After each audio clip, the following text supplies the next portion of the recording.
We have highlighted Paul's key movement principles in video case studies. We've looked at following relational streams. That was the main principle that Luke reports on in the book of Acts on Paul's first missionary journey. We've looked at multiplying missional communities, households of faith. And again, Luke reports that as a key feature of Paul's second missionary journey. We've looked at multiplying mission hub churches, intentionally planting mission hub churches, and Luke reports that as the key focus of Paul's ministry on his third missionary journey. We've also highlighted the important principle of equipping teams from the harvest. So on page 22, you could write further notes that you've taken from these video case studies that you've viewed and discussed. On page 23, we introduce a fifth principle, that of releasing the next generation leaders. Natural leaders of households, the alienated people of society, often they can cultivate a movement, mentoring and internship, how Paul gave total responsibility to these leaders after equipping them over a period of time, and total responsibility to the complete churches that he planted within a very short space of time. He gave them responsibility for deciding who should be baptized, responsibility for baptisms, for the Lord's Supper, for anointing prayer. He gave responsibility. Now, for the next 15 minutes, I want you as a group to view the fifth principle in this video case study, releasing next generations. And as individuals, write down key ideas, insights that you gain from this video, and then spend 5 minutes sharing ideas and deciding upon the key principles that you're going to focus upon from this video in releasing next generation leaders. So you've got 15 minutes to view the video and then a few minutes to explore the key insights that you gain from this video.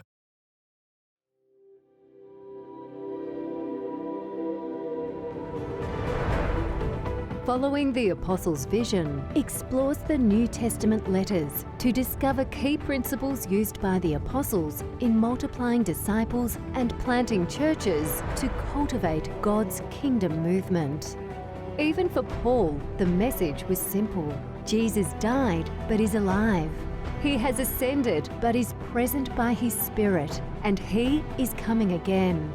And the vision was clear that there be no place left where this good news had not been shared. Our cities are going up, our suburbs are expanding, our mission challenge is huge. But the simple, reproducible methods that Jesus lived and taught relate to all cultures and all circumstances. His vision and methods shaped the mission of the early church and are practical and effective today.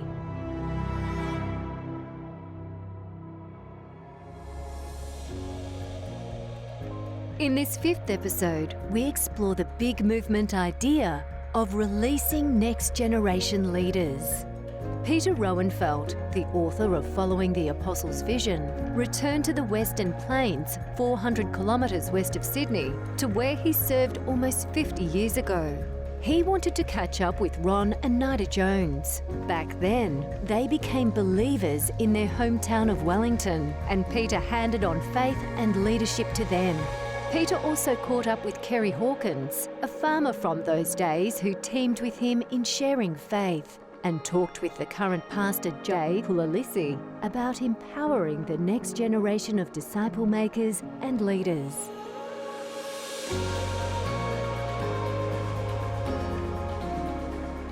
So it's wonderful to see you after 48 years. Certainly, Yes. both ways. Yes, and we had that short evangelistic outreach program in Wellington. I knocked on every door in Wellington. Did you really? Yes. Did you really? Yeah. Then you were telling me that the folk who came to the Lord remained faithful over the years. Every one of them. Yeah.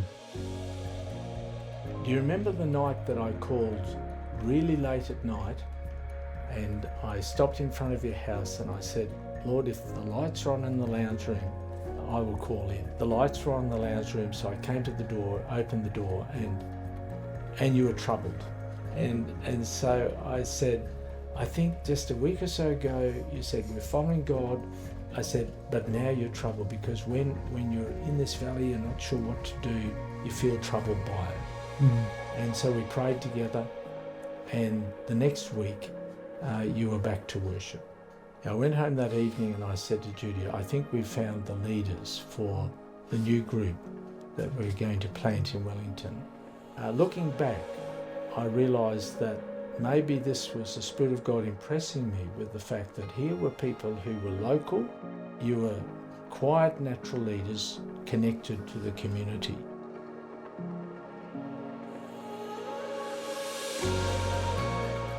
Kerry, it's so good to be back in Wellington with you after all these years. Yes, Almost 50 years ago. 50 years. Yes, as a local farmer, a guy slightly older than myself, you teamed up with me and we'd come here visiting house after house, introducing people to Jesus, making disciples. You were such an encouragement to me.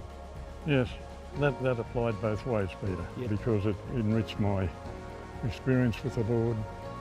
I believe you can't have a relationship with the Lord without you're out working with Him. And you enriched me, and that journey encouraged you, and the journey continues. Yeah. You continue to encourage other young fellows in making disciples and sharing faith.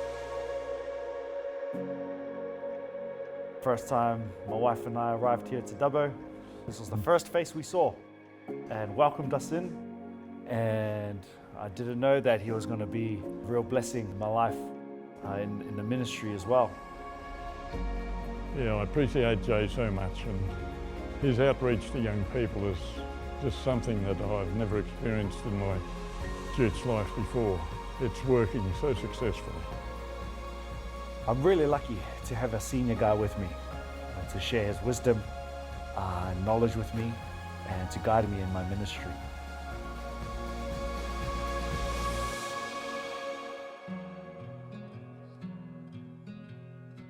Let me tell you the story of a person named Trevor Roberts. Yes. Okay, one of our young people that I'm connected with. And, Yes. and this guy is a natural born leader. He is an influencer. He's like the magnet, you know, who, Yes. if I tell him, hey, bring people to this, he will invite everyone and everyone will come.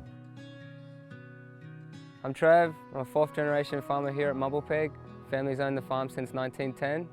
Here at the farm we grow livestock, cereals and oranges.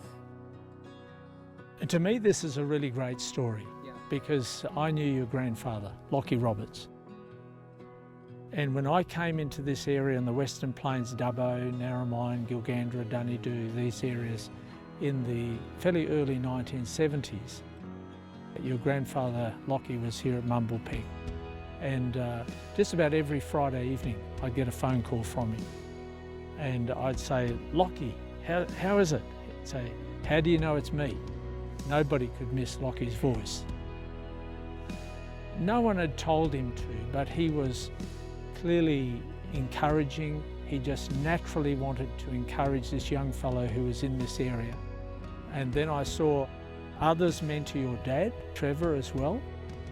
And then he mentored or encouraged others. It's almost a generational thing. It's almost like God has placed this anointing on Lockie equipping, you equipping, and Jay is encouraging you. So how do you engage with fellows now who you say are some years younger than yourself? I think it's about more so engaging with them on where they're at in their journey and where you've been in your journey. And so a lot of the younger guys that I know that I sort of hang around with on a regular basis is they're going through a lot of things that I went through when I was their age. And I guess you're there to say, well, it's happened to me. God was there. Even when it was happening, I didn't feel like He was there and I felt alone. But looking back on it, I can see that everything that happened for a reason.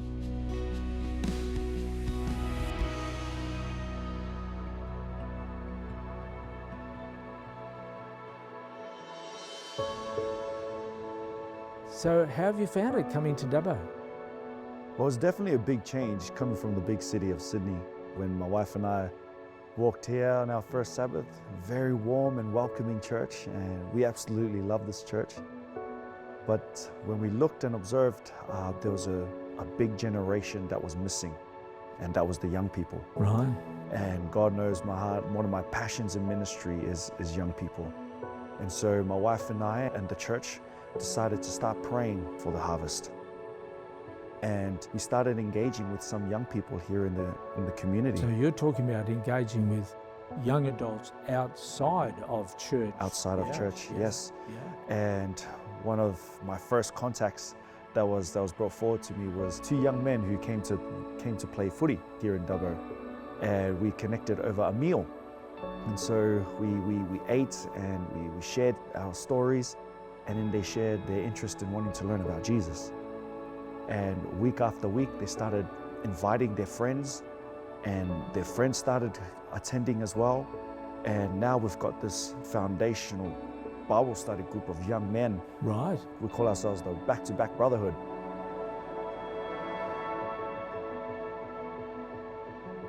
There's some boys that are working for me at the moment. There's Wax, Nigel and Johnson. The three of them are from Papua New Guinea, but they have such a presence in the way that they carry themselves and what they can and can't do, and the way that they can engage with people, just their smiles and their aura, you know, so they can do a heap for Dubbo youth, a heap for Dubbo church, a heap for God. I think, you know, there's boys and there's girls that are in our youth group that they've got all the ability and all the intentions to be involved, but they just need that equipping. You know, they need that encouragement that, hey mate, like, you know, the way you play football, you should be getting involved with the youth group. These boys, some of them have just recently started coming to church. And these guys are also very intentional about finding one person in their family, in their team, to actually reach out to and to invite them to learning about Jesus. I met Jay, you know, really energetic, really welcoming, really happy. It's been over a year now since we've been hanging around with these boys. It started off with 3 of us. Now, there's a lot of lives changed. Pastor Jay, he's a good person. He's a family. Like, he's everything. He helped some of our boys to get to know each other. He's the one that connects us. And some of us are lost to our spiritual life, but he brings us back.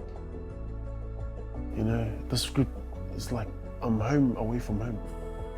I want to go out there and help someone else's life. Be a leader out in the community. Be a leader out wherever God takes me next. What's really awesome is what God is doing outside this building. And that is in the young people, in the Bible study group, in the football clubs. That is what's so exciting for me, is that it's not just events that we're running, it's actual relationships. And through these relationships that we're fostering, God is transforming lives. So this is how we are equipping and empowering the next generation to be disciple makers and movement builders.